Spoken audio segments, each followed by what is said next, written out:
Hi, my name is Alexis of Alexis Brooks Nutrition, and I'm really happy to be here to be able to present to you some really helpful tips in terms of managing endometriosis.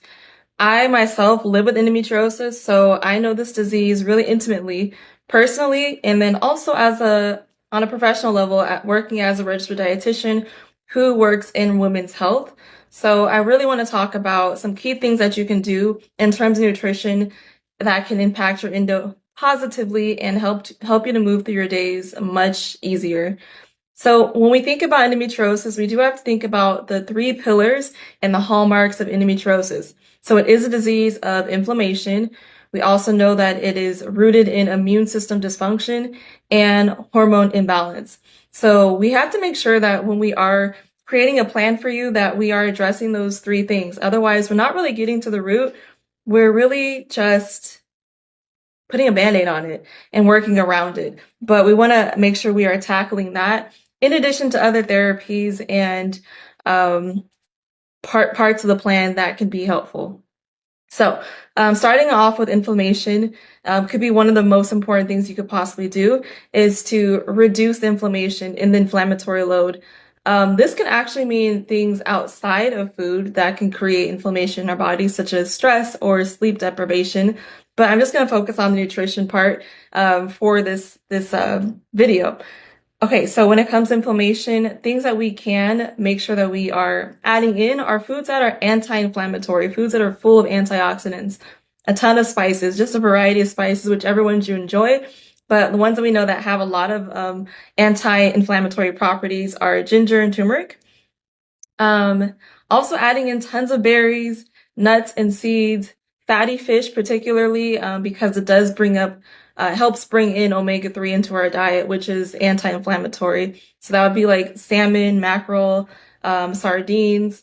If you love those, that is a great thing to add in. If you don't, you can also add an omega-3 into your diet in the form of supplementation.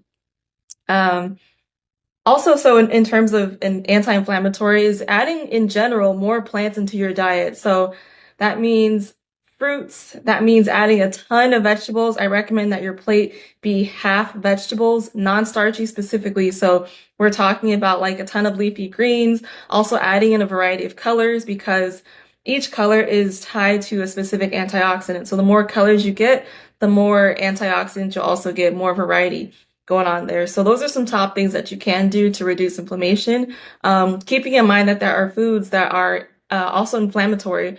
And particularly when it comes to endometriosis, these tend to be gluten, sugar, and for a lot of people, dairy. Not all, but for sure that could potentially be a trigger for you too. So making sure that if you're not sure, that you trial it, see what happens when you remove those foods for 30 days or maybe longer, but just seeing how your body feels. And then when you add it back in, see how your body feels too. And that can give a pretty good indication if that is a sensitivity for you, a tolerance, or a trigger for your pain and other symptoms, because we do know there's other symptoms that come along with endo. So checking in to see how does it affect my mood? How does it impact my energy levels? What about the length of my periods, the heaviness of my periods, my joint pain, all those things. Pay attention to see if it is something that works well for you or not. The next thing is hormone balance. So yes, having an imbalance of estrogen and progesterone can promote the growth of lesions, but it can also impact our symptoms too. So it can cause more of the cramping, the bloating, PMS symptoms, that sort of thing, and especially the heavy bleeding. So some things that you can do to balance your hormones is to have balanced meals so that you can promote balanced blood sugars, which by doing that, you prevent this terrible cascade that happens when we have blood sugars all over the place. We have these highs and these lows. It does impact our sex hormones too, and just really all of them. So making sure that every meal that you eat has protein, fat, and fiber. The very last thing is to address your gut health, because literally everything stems from your gut. And even the three things that I mentioned, your hormone imbalance, immune dysfunction, and inflammation, that is all mediated through the gut. The gut is responsible for metabolizing, breaking down, and releasing, eliminating our hormones. It's also responsible for our immune system. The majority of our immune system is housed in our gut. So that does address the immune dysfunction, also inflammation, which is a response of the immune system. So making sure that we are loving up on our gut, having fiber, having a variety of fibers. If you don't tolerate fiber well, have small amounts and gradually work up to it.